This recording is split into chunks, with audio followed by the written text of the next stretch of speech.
29. Cristo e o quarto mandamento. O sábado foi santificado na criação. Instituído para o ser humano, teve sua origem quando as estrelas da alva, juntas, alegremente cantavam e rejubilavam todos os filhos de Deus. A paz pairava sobre o mundo, pois a terra estava em harmonia com o céu. Viu Deus tudo quanto fizera, e eis que era muito bom, e ele repousou na alegria de sua obra concluída. Sendo que havia repousado no sábado, abençoou Deus o dia sétimo e o santificou, separou-o para uso santo. Deu esse dia a Adão como um dia de repouso. Era uma lembrança da obra da criação e um sinal do poder de Deus e de seu amor. As Escrituras afirmam: fez memoráveis as suas maravilhas. As coisas que foram criadas declaram, desde o princípio do mundo, os atributos invisíveis de Deus, assim o seu eterno poder, como também a sua própria divindade. Todas as coisas foram criadas pelo Filho de Deus.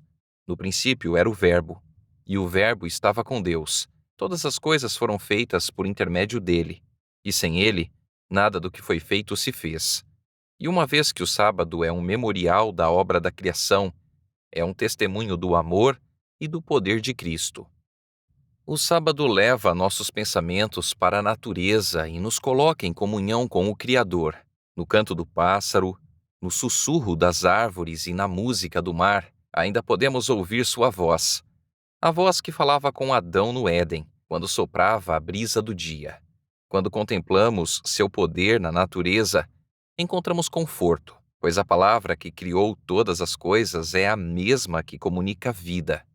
Aquele que disse: das trevas resplandecerá a luz, ele mesmo resplandeceu em nosso coração para a iluminação do conhecimento da glória de Deus na face de Cristo. Foi esse pensamento que despertou o cântico. Pois me alegraste, Senhor, com os teus feitos. Exultarei nas obras das tuas mãos. Quão grandes, Senhor, são as tuas obras. Os teus pensamentos, que profundos. E o Espírito Santo declara por intermédio do profeta Isaías: com quem comparareis a Deus? Ou que coisa semelhante confrontareis com ele? Acaso não sabeis? Porventura não ouvis? Não vos tem sido anunciado desde o princípio? Ou não atentastes para os fundamentos da terra? Ele é o que está assentado sobre a redondeza da terra, cujos moradores são como gafanhotos. É ele quem estende os céus como cortina e os desenrola como tenda para neles habitar. A quem, pois, me comparareis para que eu lhe seja igual? Diz o Santo. Levantai ao alto os olhos e vede. Quem criou estas coisas? Aquele que faz sair o seu exército de estrelas, todas bem contadas, as quais ele chama pelo nome, por ser ele grande em força e forte em poder, nenhuma só vem a faltar. Porque, pois, dizes, ó Jacó, e falas, ó Israel, o meu caminho está encoberto ao Senhor, e o meu direito passa despercebido ao meu Deus? Não sabes, não ouviste que o eterno Deus, o Senhor, o Criador dos fins da terra, nem se cansa, nem se fadiga, faz forte ao cansado, e multiplica as forças ao que não tem nenhum vigor. Não temas, porque eu sou contigo. Não te assombres, porque eu sou o teu Deus. Eu te fortaleço, e te ajudo, e te sustento com a minha destra fiel. Olhai para mim e sede salvos, vós todos os limites da terra, porque eu sou Deus e não há outro. Essa é a mensagem escrita na natureza, e que o sábado se destina a conservar na memória. Quando o Senhor pediu a Israel que santificasse seus sábados, disse: servirão de sinal entre mim e vós, para que saibais que eu sou o Senhor, vosso Deus. O sábado estava incluído na lei dada no Sinai, mas não foi nesse momento que se tornou conhecido como dia de descanso. O povo de Israel tinha conhecimento disso antes de chegarem ao Sinai. No caminho para lá, o sábado já era guardado. Quando alguns o profanaram, o Senhor os repreendeu, dizendo: até quando recusareis guardar os meus mandamentos e as minhas leis? O sábado não se destinava meramente a Israel, mas ao mundo. Tinha sido apresentado ao ser humano no Éden, e como os demais preceitos do Decálogo, tem uma obrigatoriedade imutável. Sobre essa lei, da qual o quarto mandamento faz parte, Cristo declara: Até que o céu e a terra passem, nenhum i ou um tio jamais passará da lei, até que tudo se cumpra. Enquanto os céus e terra durarem, o sábado continuará como sinal do poder do Criador. E quando o Éden florescer novamente na terra, o santo e divino dia de repouso será honrado por todos debaixo do sol. De um sábado a outro, os habitantes da glorificada nova terra irão adorar perante mim, diz o Senhor. Nenhuma outra instituição dada aos judeus tendia a distingui-los tão completamente das nações vizinhas como o sábado. Era a intenção do Senhor que sua observância os designasse como seus adoradores. Seria um sinal da separação da idolatria e ligação com o verdadeiro Deus. Mas, a fim de santificar o sábado, as pessoas precisam ser elas mesmas santas. Devem, pela fé, tornar-se participantes da justiça de Cristo. Quando foi dado a Israel o mandamento, lembra-te do dia de sábado para o santificar, o Senhor lhes disse também: Vocês serão meu povo santo. Só assim o sábado poderia distinguir Israel como os adoradores de Deus. Quando os judeus se afastaram do Senhor e falharam em se apropriar da justiça de Cristo pela fé, o sábado perdeu o significado para eles. Satanás estava procurando se exaltar e afastar de Cristo a humanidade. Por isso, trabalhou para corromper o sábado, pois é o sinal do poder de Cristo. Os líderes judaicos cumpriram a vontade de Satanás, envolvendo o dia de repouso divino em pesadas exigências.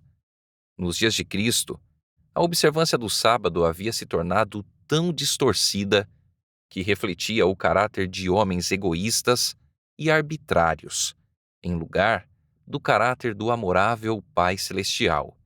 Na prática, os rabis representavam a Deus como alguém que dava leis que as pessoas não conseguiam obedecer.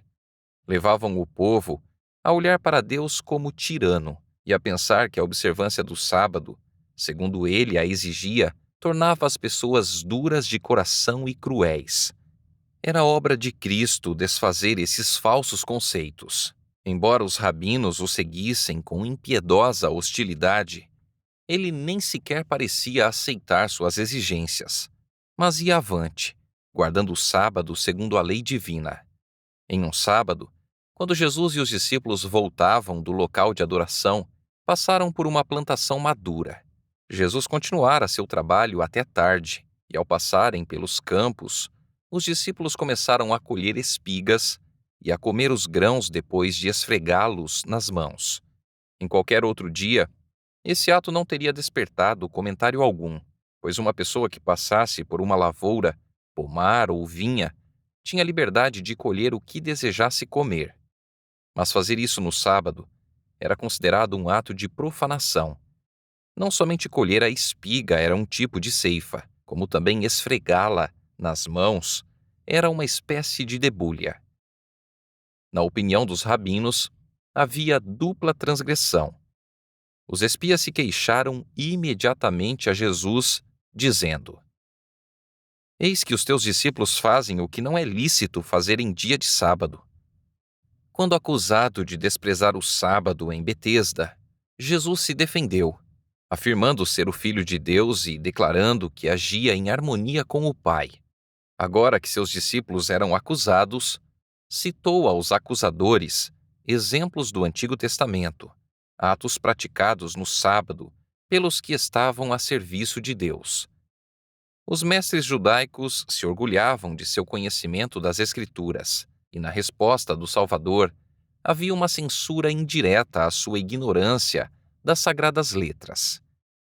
Nem ao menos tendes lido, disse ele, o que fez Davi quando teve fome, ele e seus companheiros?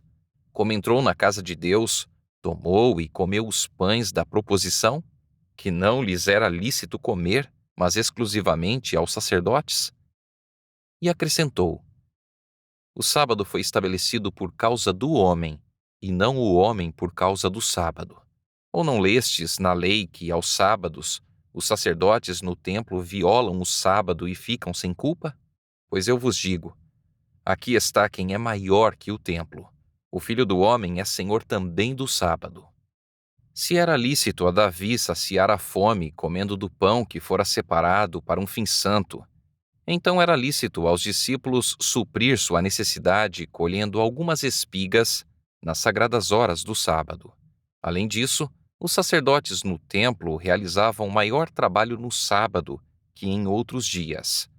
O mesmo trabalho, caso fosse feito em negócios seculares, seria pecado, mas a obra dos sacerdotes era realizada no serviço de Deus. Estavam praticando os ritos que apontavam para o poder redentor de Cristo, e seu trabalho estava em harmonia com o propósito do sábado. Entretanto, viera o próprio Cristo. Os discípulos, fazendo a obra dele, estavam empenhados no serviço de Deus, e o que era necessário à realização dessa obra era correto fazer no dia de sábado. Cristo queria ensinar aos discípulos e aos inimigos que o serviço de Deus está acima de tudo. O objetivo da obra de Deus neste mundo é a redenção humana. Portanto, tudo quanto é necessário que se faça no sábado, no cumprimento dessa obra, está em harmonia com a lei do sábado. Então Jesus concluiu seu argumento declarando ser o Senhor do sábado, alguém que estava acima de qualquer dúvida, acima de toda a lei. Esse eterno juiz absolveu de culpa os discípulos, apelando para os próprios estatutos, de cuja violação eram acusados. Jesus não deixou passar a questão com uma simples repreensão aos inimigos. Declarou que, em sua cegueira, tinham se enganado quanto ao propósito do sábado. Afirmou: Se vós soubesseis o que significa misericórdia quero e não sacrifício, não condenaríeis os inocentes. Os muitos ritos praticados por eles, que não eram feitos de coração, não podiam suprir a falta daquela verdadeira integridade e do terno amor que sempre caracterizarão o genuíno adorador de Deus. Cristo afirmou ainda a verdade de que os sacrifícios eram em si mesmos destituídos de valor, eram um meio e não um fim. Seu objetivo era dirigir as pessoas ao Salvador, levando-as a estar em harmonia com Deus. É o serviço de amor que Deus valoriza. Quando falta isso, a mera rotina da cerimônia é ofensiva a Ele. O mesmo ocorre quanto ao sábado. Esse dia tinha por objetivo colocar as pessoas em comunhão com o Senhor. No entanto, quando a mente estava absorvida em cerimônias enfadonhas, o objetivo do sábado era frustrado. Sua observância meramente exterior era uma zombaria. Em outro sábado, ao entrar Jesus na sinagoga, viu um homem cuja mão era atrofiada. Os fariseus o observavam, ansiosos para ver o que faria. O Salvador sabia que, curando no sábado, seria considerado transgressor, mas não hesitou em derrubar o muro das exigências tradicionais que distorciam o sábado. Jesus pediu ao enfermo que se levantasse, perguntando então: É lícito nos sábados fazer o bem ou fazer o mal? Salvar a vida ou tirá-la? Os judeus ensinavam que deixar de fazer o bem, havendo oportunidade para isso, era fazer o mal. Negligenciar salvar a vida era matar. Assim Jesus os enfrentou no próprio terreno deles. Mas eles ficaram em silêncio, olhando-os ao redor, indignado e condoído com a dureza do seu coração. Jesus disse ao homem: Estende a mão. Estendeu-a e a mão lhe foi restaurada. Quando interrogado: É lícito curar no sábado? Jesus respondeu: Qual dentre vós será o homem que, tendo uma ovelha e num sábado esta cair numa cova, não fará todo o esforço tirando-a dali? Ora, quanto mais vale um homem que uma ovelha, logo é lícito nos sábados fazer o bem. Os espias não ousaram responder a Jesus na presença da multidão, por temor de se envolverem em dificuldades. Sabiam que ele dissera a verdade. Em vez de violar suas tradições, deixariam um homem sofrer, ao passo que socorreriam um animal por causa do prejuízo para o proprietário. caso fosse negligenciado. Maior era o cuidado que manifestavam por um animal do que por uma pessoa, criada à imagem divina. Isso ilustra a atuação de todas as religiões falsas. Criam no ser humano o desejo de se exaltar acima de Deus, mas o resultado é degradá-lo abaixo dos seres irracionais. Toda religião que combate a soberania de Deus tira do ser humano a glória que lhe pertencia na criação e lhe é restituída em Cristo. Toda religião falsa ensina seus adeptos a serem descuidados para com as necessidades, sofrimentos e direitos humanos.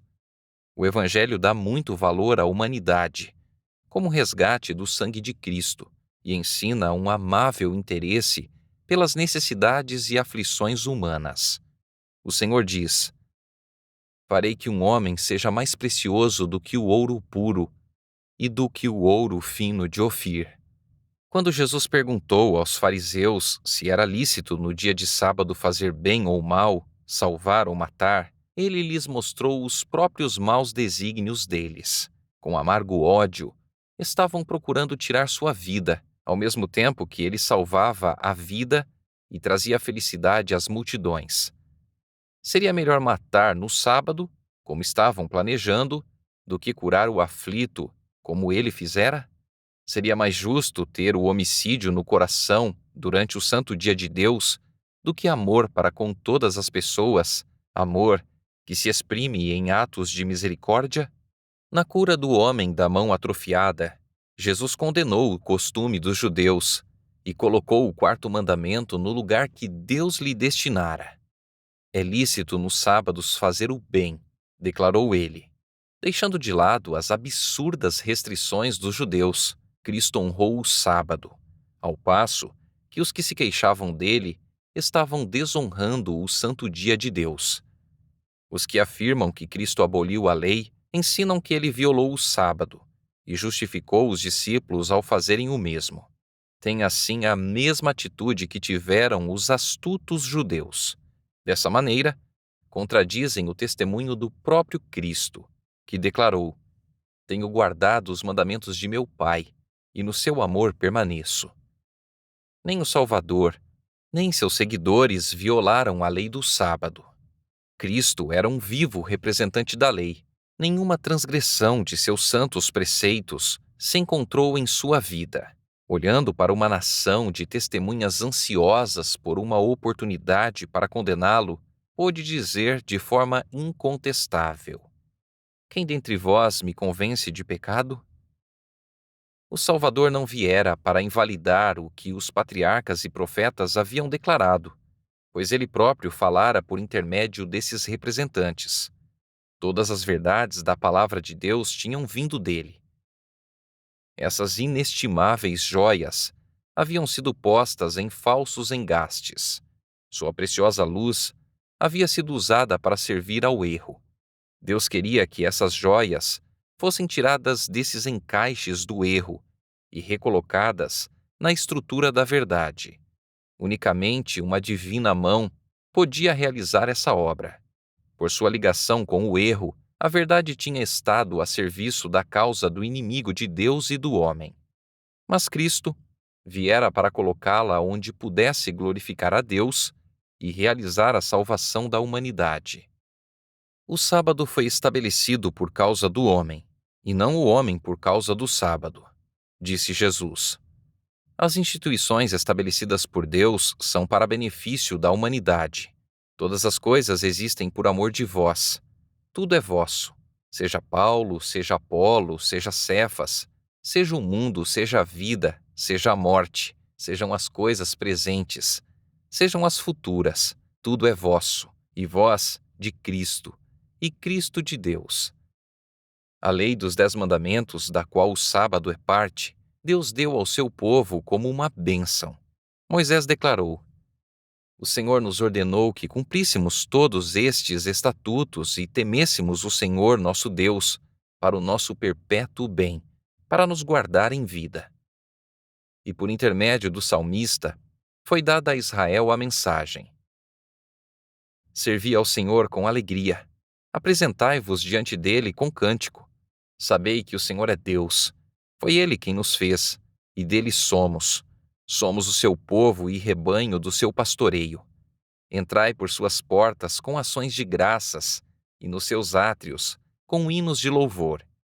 E sobre todos os que guardam o sábado, não o profanando, o Senhor declara: Eu os levarei ao meu santo monte, e os alegrarei na minha casa de oração. O Filho do Homem é Senhor também do sábado. Essas palavras estão repletas de instrução e conforto, pelo fato de que o sábado foi feito para o homem, é o dia do Senhor. Pertence a Cristo, pois todas as coisas foram feitas por intermédio dele, e sem ele, nada do que foi feito se fez. Uma vez que ele fez todas as coisas, fez também o sábado. Este foi por ele posto à parte como lembrança da criação, apresentando-o como Criador e Santificador.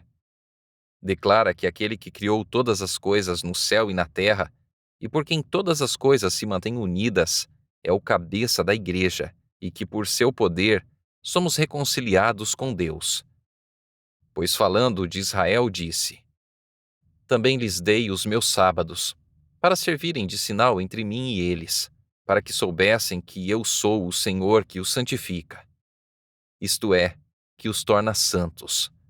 Portanto, o sábado é um sinal do poder de Cristo para nos fazer santos, e é dado a todos os que Cristo santifica. Como sinal de seu poder santificador, o sábado é dado a todos os que, por meio de Cristo, tornam-se parte do Israel de Deus. E o Senhor diz: Se desviares o pé de profanar o sábado e de cuidar dos teus próprios interesses no meu santo dia, se chamares ao sábado deleitoso e santo dia do Senhor, te deleitarás no Senhor.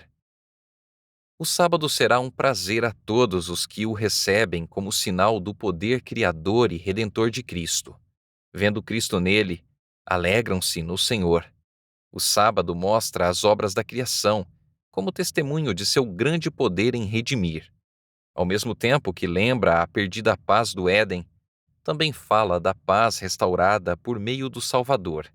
E tudo na natureza ecoa seu convite: Vinde a mim, todos os que estáis cansados e sobrecarregados, e eu vos aliviarei.